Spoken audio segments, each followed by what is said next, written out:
Charlotte's culinary scene has been quietly growing, but when it comes to the James Beard Awards, the city was often overlooked. That's been changing. Over the past 6 years, our city has seen a huge surge in nominations, proving that Charlotte's chefs, mixologists, and restaurateurs are shaping the future of food in the Southeast. One of the names leading the charge is Chef Sam Diminich. As the force behind Restaurant Constance and Your Farm's Your Table, he has built a reputation not just for exceptional food, but for his commitment to local ingredients and community-driven food programs. And today we talked to Sam about starting a ghost kitchen concept out of his apartment kitchen in 2020 to becoming the flagship restaurant inside of City Kitch and a James Beard nominated chef here in 2025. Race to the restroom, the bathroom, and take a shower to get ready to go to work.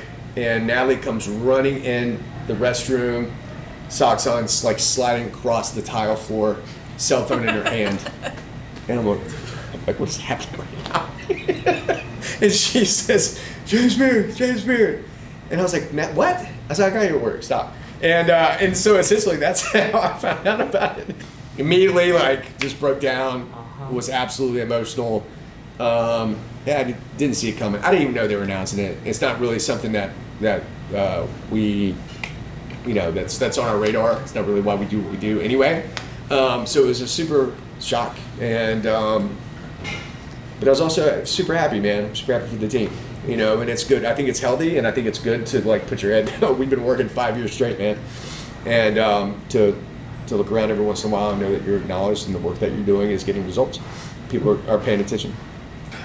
Yeah, so when we saw collectively that we were nominated, that Chef Sam is nominated for a James Beard and that trickles over to our team, obviously the amount of pride is immense. And so I think to stand aside Kyle here in Charlotte and to see what he's doing at Community Matters, it's really, I think it's just humbling to see that it's not just about this great food that you can put out. Not saying that the food isn't great, it is, right? Our food's great, his food's great, but it's about more than that. It's what's below the surface that matters too. And so I think that just reinforced to see us alongside somebody like Kyle who's running Community Matters that, community matters, and that's part of what we do too. And so It's really cool to be a part of that movement of chefs who are doing more than just putting something amazing on a plate. I think what's important in the industry is that there's representation, and so when I looked down the list, I don't know everyone, obviously, you know what I mean, and we stay busy enough where I can't do a deep dive on everybody's website or their Instagram page, but I do know enough that I'm to know that the conversation's changing, and that makes me super happy and proud to be a part of a conversation that's changing. Good food, helping the community. Are these the key attributes of making our city gain national attention? To be of service is a large component of any hospitality program, obviously. And now we get to hear exactly from Jill and Sam what it means to be of service to them. Being of service is really important to me. When I found Sam and the work that he was doing with Your Farm's Your Table, I knew it was what I wanted to be involved in. I've been in hospitality events for a really long time. And to see someone who was willing to take a chance and change the mold of the way things were going in the industries was just really important to me. So to be of service, as Charlotte as a whole, to try to make an impact, whether it's through giving, to donations, to being involved in Western North Carolina Relief, to being involved with our community support partners. That's just something that's so important to me. And again, being from events and seeing the way that events normally runs, to be of service in the way of bringing something new and refreshing and the level of hospitality that we provide is just, I knew that was what I wanted to be involved in. My relationship with service, it can be traced back to not only my childhood, growing up in a restaurant family, but also the influence that sobriety and recovery has had on me. I remember, kind of showing up to rooms of recovery, and my only ask was teach me how not to drink and use drugs, and little did I know, it was recovery's cracked the code on life in many respects, one of which is showing up for others. This formula of to give is to receive is processed, and I got a taste of that in the early days, and I wanted more of it, but I found safe harbor and the opportunity to provide service, and leaning into what I've always leaned into, and that's cooking. Yep. Sam's background is rooted in restaurants, his dad and his grandfather both having establishments that he worked in his formative years, and as the executive chef of Upstream, he was entirely caught off guard like many of us were when the pandemic happened. Luckily for him though, it all ends up working out in the end.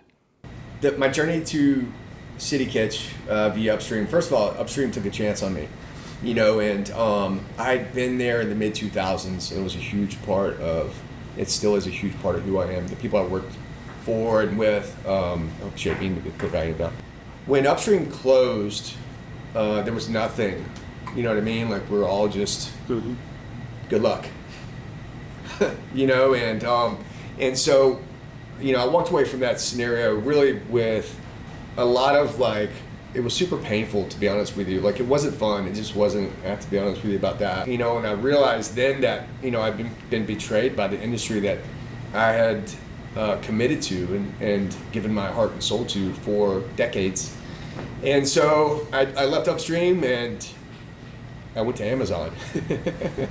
Yeah, I went to Amazon and I applied for a job. Yeah, I saw on Facebook, so this is that Tuesday. And I had no money, man, nothing. And 2 children and lots of responsibilities. And so it was bleak. And it was very confusing. I didn't know anything about the pandemic. I was focused on summer menu. I wasn't focused on this thing, and so, I went to Amazon, I got a job, and I thought that's where I would work. But the last thing they told me after I went through the hiring process was, you start in 2 weeks. I swear to God. Yeah, and I was like, I can't wait for 2 weeks. I've got to do something. And so had they started me the next day, I don't think we're sitting here. I was at a friend's house. The next day I got a call from Isaac from Harmony Ridge Farms, right?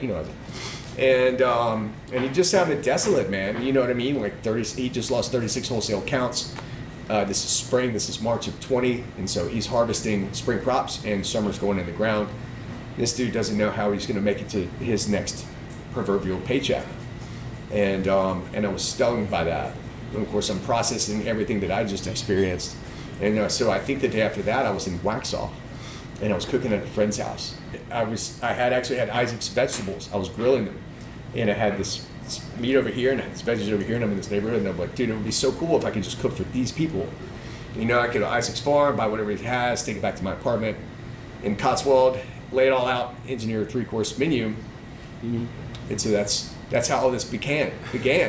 But it's grounded in the roots of recovery, out of self and into service. You know what I mean? 24 hours prior to that, I was at wit's end. I didn't know what I was going to do. I didn't know how I was going to take care of my kids. My car was going to get repossessed. This is I'm in dire straits. The idea is to stay in the solution, not perpetuate the problem. And so that's how all this began. And so I ripped off Restaurant Week, 3 courses for $30. Hell yeah. Restaurant Week. I just done Bobby Flay show. That just aired in January, right. And so I had this new audience on social media. So I started the business on Instagram and Facebook, and the business model was I would do 10 meals a day, 3 courses. I would cook it. First of all, I could buy it, different farm every single day, different farmers market. Buy whatever it is they had, take it back to the house, lay it all out, engineer a 3-course menu. I would cook it, box it back, deliver it myself. Me and my dog, my children. And so that's how this began. Yes, Andy. And so my business model was, if I could do this, if I could sell 10 meals a day, 6 days a week, I could survive. And so that's how it all began. And so week 1, we were booked, we sold out. Thank you. And then week 2, I unknowingly delivered to a food writer, Emma Way. Thank you, Emma. And she wrote this glowing article on what is now Charlotte Axios. And Charlotte Axios is a huge network. We were doing 40 meals a day out of my apartment in Cotswold, and really staying really, really busy. Yeah.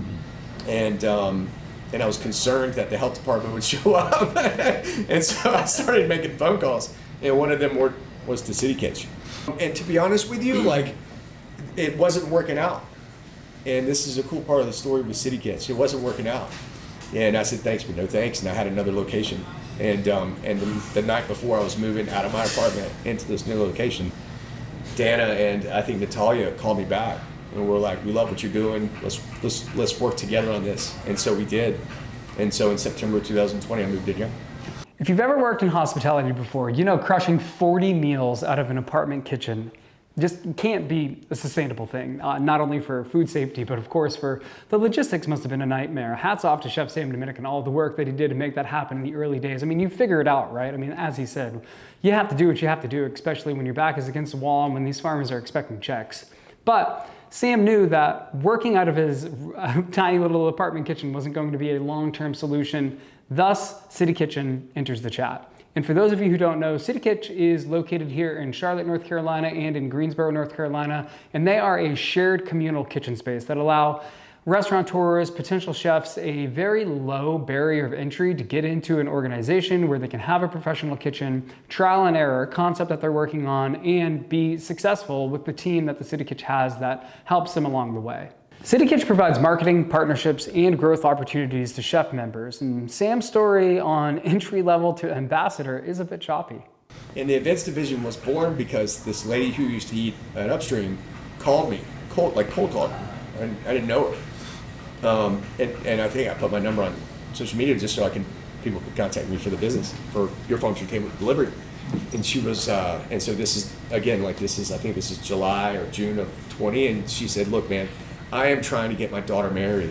You know, I've lost a deposit in California. I lost a deposit in Biltmore." She calls me and she says, "Hey, listen, I just want to do this dinner at my house. I promise you I'll stay in the backyard. Can you guys just come in and please make the sea bass from Upstream?" Yes. Small business mentality, the answer is yes. Even if I don't know how to do it, I'll figure it out.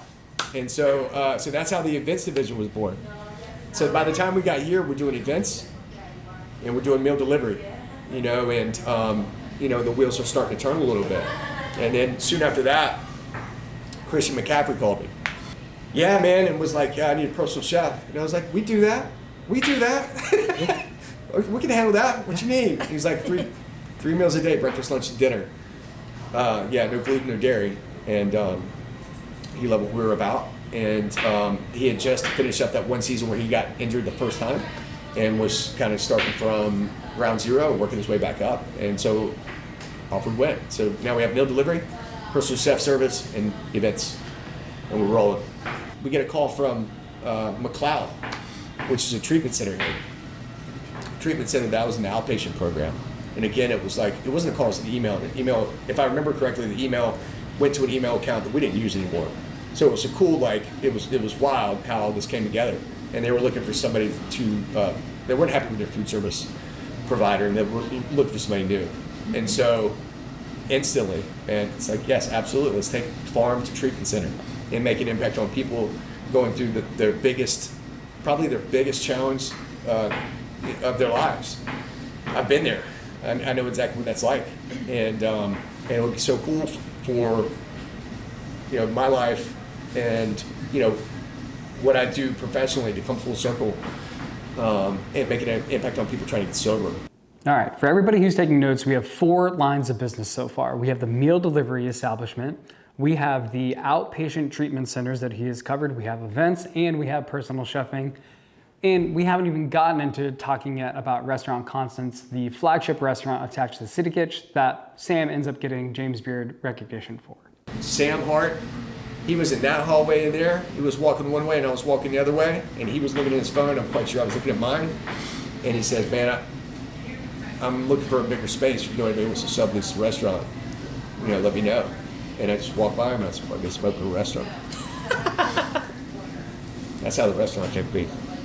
What I love about our story here is we're an example of City Kitch success, and we get to be there for the new chefs and the new food trucks that show up in the back, or the new human beings, that love food and don't quite have a fully formed idea of what their business is going to look like, but we get to be there for them, and almost every day I'm having a conversation in the back with somebody, whether it be talking about fresh lists, like the opportunities we have for the fresh list, buying retail versus wholesale. Like, this might be a quick fix, but you're going to pay in the end. or payroll taxes. You know what I mean? But we get to be, I think we get to be ambassadors on behalf of City Kitch, you know, and yeah, I mean, we're the flagship, obviously the flagship restaurant of the year, and we're proud of that. So the owner of Queen City Cheesesteak one day came up to me, it's been a few weeks ago, and I was printing something at the printer, and he was like, hey, I just want to let you know, like, one day I want to grow a team like yours. Like, you have such great people. And it was like such a cool moment of him.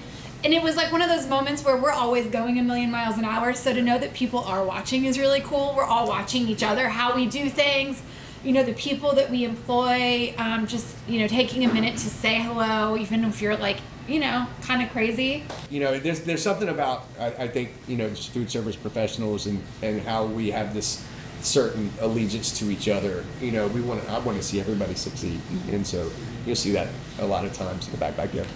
You know, whenever the pandemic happened, I knew new truths. You know, and that our industry is broken, and straight up broken, period.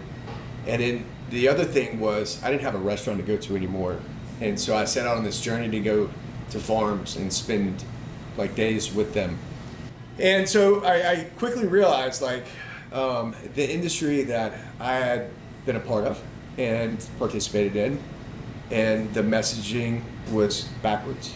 It was completely incorrect.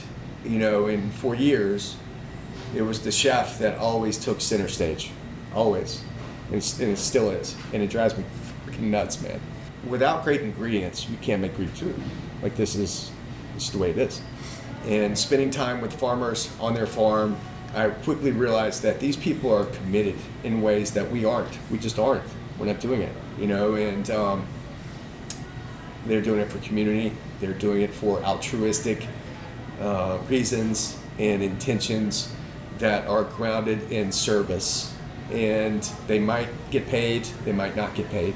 And I quickly realized that that everything that I've been taught and everything that I would teach was wrong, you know. And so after 30 years of doing this, to experience that is both a breakdown and a breakthrough. Like, I was incredibly upset and sad, and, you know, I had to use my platform to tell a different story. And so whether it be YFYT or an event or the restaurant, like, we're here to tell stories of the people, the true heroes, you know. And so that shows up in how we source, how we express ourselves on the plate, how we communicate in the kitchen,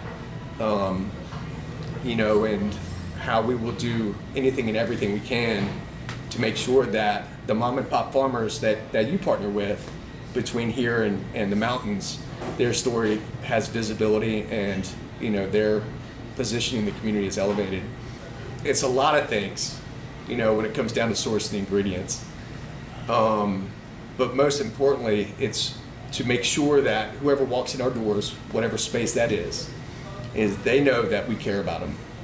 You know, we care about them enough to not take any shortcuts behind that door right there. And, you know, and put our best possible effort on each and every plate that goes out the kitchen.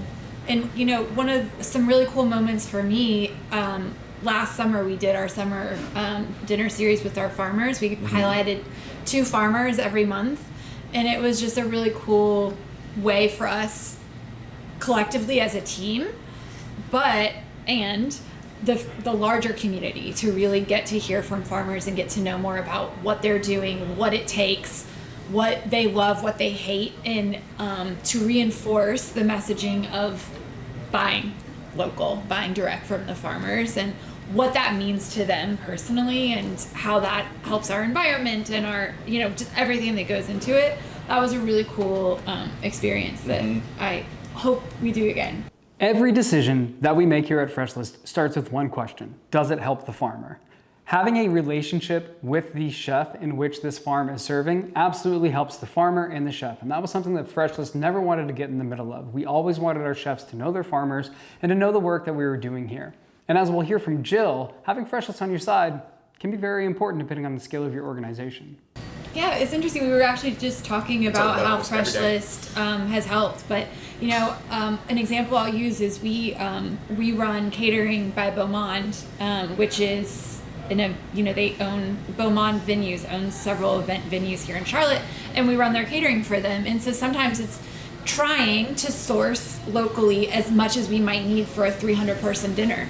So to be able to have Fresh List come in and say, they might not all be from the same farmer, but I can get you X amount of sweet potatoes. Super helpful, because otherwise we wouldn't be able to buy local. So yeah, I mean, cooking for 500 people, you know what I mean? It's like, if I were to call Isaac, he would say maybe, but I call Matt, or I call Fresh List, and the answer is yeah, let's do it, and so we just crowdsource. But for me, like, again, like it truly is like super emotional, because it's a dream that I didn't know I had, to be able to network with all of these farms that you guys are associated with, plus the ones we've been supporting since the beginning. And I feel really, really good about that as an operator, knowing that, the circle is unbroken, as they say sometimes. Same thing with Isaac at Harmony Ridge, same thing with Ben and them at Street Fair Farms, and on and on and on. It's like they can count on us, because not only because, we're doing great things here, but we've built this business model that never closes. McLeod needs meals 7 days a week. Oakway needs meals 7 days a week. Monarch needs meals 7 days a week.